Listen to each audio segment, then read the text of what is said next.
Moon Rabbit by Natalie Russel. Little Rabbit liked living in the city. She had her own place to stay, her favorite cafe, and so many things to see and do. But at night, when everything was quiet, when Little Rabbit was all alone, she would look up at the moon and wonder if there was someone else out there. Someone who she could play with, laugh with, and have fun with. Someone just like her. It would be nice to meet another little rabbit, she thought. When the city became very busy, Little Rabbit would go to the park to read her book. One day, as Little Rabbit read, she heard the most beautiful music floating on the air. She lay back and listened.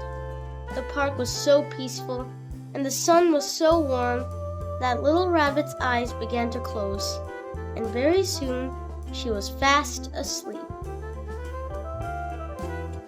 When Little Rabbit woke up, the sun had gone and the moon was shining brightly. It was past Little Rabbit's bedtime, but in the distance she could still hear music, and it was a kind of music she liked. So Little Rabbit picked up her book and followed the sound through the trees, and there she saw a rabbit, a brown rabbit who was playing a guitar, making music that made Little Rabbit want to dance. So she stayed for a while. As Brown Rabbit played, Little Rabbit danced.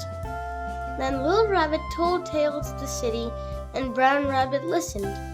Together, they watched a changing moon until the birds sang till the morning sun. And for a while, Little Rabbit forgot all about her life back at the city.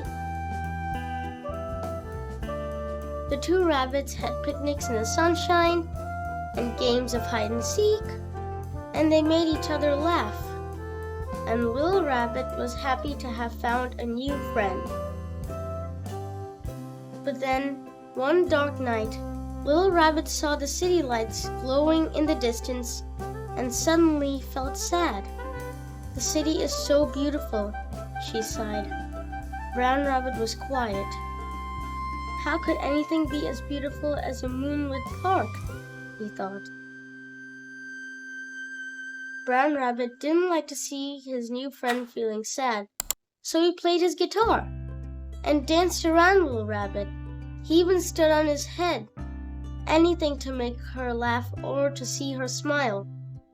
But there was nothing he could do to make her happy. "It's time for me to go home," said Little Rabbit. So, early the next morning, Little Rabbit returned to the city.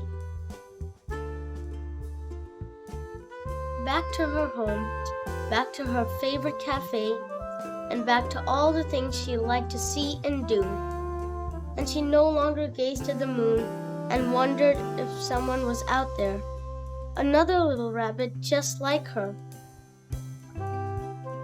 Because she knew that there was, and he was coming to visit her the very next day. The end.